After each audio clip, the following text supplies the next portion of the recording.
Hey guys, we're here today in Outriders, going over some very quick tips that you'll want to know in order to have the easiest time taking on Enoch. Number 1, the full game is much harder than the demo. Take it slow and be tactical, especially since death and respawns will lower your progress in your world tier. 2, you may have noticed while playing the Pyromancer that when you overheat or do any of your other skills, it pops up an icon under the enemy's health, indicating that they are now marked by your skills and will give you a heal. This can also be applied to the Devastator and Trickster. This icon pops up when you are within 10 meters and will be gaining a heal from this enemy. So be sure you see this icon every time you kill something and don't miss out on that important health. 3, your health bar has a small line on it indicating your health regeneration threshold. If your health is beneath this line, taking a small break from being shot will begin to regenerate up to this line, which can give you just that little bit of health needed before you engage again so you don't die. 4, when you enhance abilities to gain multiple charges. This does not work like it does in most other games where they're on their independent cooldowns. And you do have to expel all the charges before it goes on cooldown and gives you any charges back. So sitting on one proximity mine is a waste. You might as well throw them all out in close timing to each other so you can get all your charges back sooner. 5, almost every ability in the game can be long pressed in order to activate a targeting mode, or short pressed to do a quick targeting mode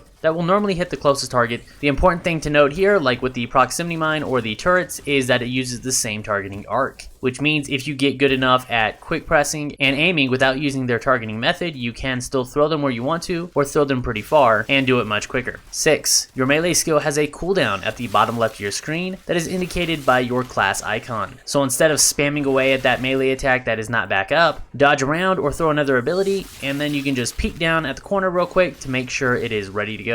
7, bosses gain immunity to status effects. This does not apply to the damaging ones like Toxic, Burn, or Bleed. They only gain status effect immunity to the lockdowns such as Interrupts, Freeze, Ash, and Slow. Coordinate your team appropriately. Be sure that your Trickster is not wasting Slow Trap on the boss since they don't get slowed that much anyway, and giving them status effect immunity, making it impossible for you to interrupt their more dangerous abilities. 8, don't get lost up in the chaos of the game. Still use tactics and teamwork with your guns. Use an LMG or a minigun to suppress enemies at longer ranges in order for your Devastator or Trickster to get in closer for the kill. If you're playing a Technomancer, instead of mindlessly sniping off a bunch of targets, think about wounding them to low health and leaving them alive for your Trickster or Devastator to kill and get a heal whenever they need to. 9, you can mod and alter gear in the game, including improving its rarity from green to blue and blue to purple. There are a lot of things you can do to gear, however the one thing I have not seen is the ability to switch out its attributes, which are the secondary stats underneath armor or firepower. Since this stat cannot be changed but the mods can, it makes it very important. You can take a green item that you have found